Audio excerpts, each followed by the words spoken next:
एक ट्रांसफार्मर की प्राथमिक और द्वितीयक कुंडली में अन्योन्य प्रेरकत्व 0.2 हेनरी है। जब प्राथमिक कुंडली में धारा 5 एम्पीयर प्रति सेकंड की दर से बदलती है तो द्वितीयक कुंडली में उत्पन्न विद्युत वाहक बल ज्ञात करो।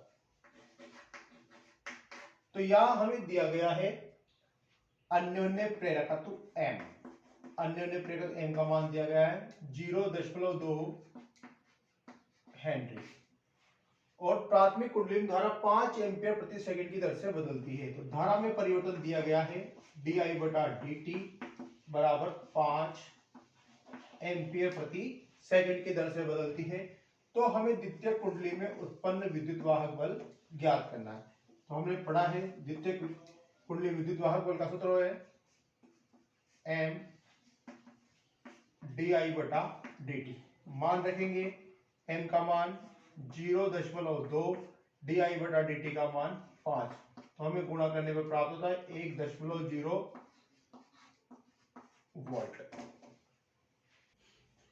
यदि प्राथमिक कुंडली में बहने वाली धारा 3 एम्पीयर को 0.001 सेकंड में शून्य कर दिया जाए तो द्वितीय कुंडली में उत्पन्न प्रेरित विद्युत वाहक बल 15,000 वोल्ट होता है। इन कुंडलियों का अन्योन्य प्रेरण गुणांक ज्ञात करो। तो यहां हमें दिया गया है प्राथमिक कुंडली में बहने वाली धारा 3 एम्पीयर को शून्य कर दिया जाता है। धारा में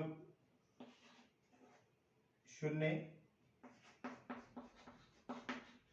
एम्पीयर, इसे शून्य होने में लगा समय है 0.01 सेकंड। विद्युत वाहक बल दिया गया है हमें 15,000 वोल्ट और हमें ज्ञात करना है अन्योन्य प्रेरण गुणांक M। तो विद्युत वाहक बल की परिभाषा से बराबर M डेल्टा I बटे डेल्टा टी। डेल्टा I धारा में परिवर्तन हुआ 3 - 0 बराबर 3 एम्पियर। मान रखेंगे विद्युत वाहक बल का मान 15,000, M का मान हमें ज्ञात करना है, डेल्टा I बराबर है 3 और समय में परिवर्तन 0.01। वज्र गुणा कर देंगे तो ये हुआ 15,000 इंटू 0.01 बटे 3। हल करेंगे, दशमलव हटा के तो ये हुआ 15,000 इंटू 1 बटे 1,000 इंटू 3, 0 से 0 कटी 3 पंजे 15। तो M का मान आया 5 हेनरी। दो परिपथों के बीच अन्योन्य प्रेरण गुणांक 0.09 हेनरी है। प्राथमिक कुंडलियों में धारा 0.06 सेकंड में 0 एम्पीयर से 20 एम्पीयर हो जाती है। तो द्वितीय कुंडली में प्रेरित विद्युत वाहक बल का औसत मान ज्ञात करो। तो यहां हमें दिया गया है अन्योन्य प्रेरण गुणांक M 0.09 हेनरी। प्राथमिक कुंडली में धारा 0.06 सेकंड, तो धारा में परिवर्तन होने में लगा समय है 0.06 सेकंड। प्रारंभ में धारा है 0 एम्पियर और अंत में धारा हो जाती है 20 एम्पियर। तो धारा में परिवर्तन हुआ 20 एम्पियर। तो हमें ज्ञात करना है विद्युत वाहक बल। विद्युत वाहक बल की परिभाषा से M डेल्टा I बटे डेल्टा टी। मान रखेंगे M का मान 0.09, डेल्टा I का मान 20 बटे डेल्टा टी का मान 0.06। हल करेंगे, यहां से दशमलव उठाएंगे तो इसके नीचे 2 जीरो 20, यहां से दशमलव हटाएंगे तो इसके आ जाएगी ऊपर की ओर 3 जीरो, 2 जीरो से 2 जीरो कटी, 3 दूनी 6, 3 तिया 9, ये कटे 10 बार, तो हमारे पास बचा 3 इंटू 10 इंटू 10 बराबर 300 वोल्ट।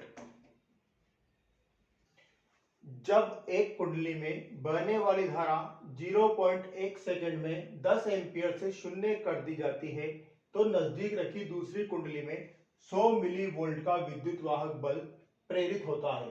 दोनों कुंडलियों के बीच अन्योन्य प्रेरण गुणांक का मान ज्ञात करो। तो यहां हमें दिया गया है समय में परिवर्तन 0.1 सेकंड, I1 का मान दिया गया है 10 एम्पियर, I2 का मान दिया है 0 एम्पियर, तो धारा में परिवर्तन हुआ 10 एम्पियर। दूसरी कुंडली में उत्पन्न विद्युत वाहक बल है 100 मिलीवोल्ट बराबर 100 इंटू 10 की घात -3 वोल्ट। हमें ज्ञात करना है अन्योन्य प्रेरण गुणांक M। तो विद्युत वाहक बल की परिभाषा से M डेल्टा I बटे डेल्टा T। M ज्ञात करना है तो M बराबर हो जाएगा एप्सिलॉन डेल्टा T बटे डेल्टा I। मान रखें विद्युत वाहक बल का मान 100 इंटू 10 की घात -3, डेल्टा T का मान 0.1, डेल्टा I का मान 10, 1 जीरो से 1 जीरो कटी, तो इसे हल करेंगे 10 इंटू 10 की घात -3, 0.1 को लिख देंगे 10 की घात -1, तो हमारा मान आ जाएगा 10 की घात -3 हेनरी, जिसे हम लिख देंगे 1 मिली हेनरी।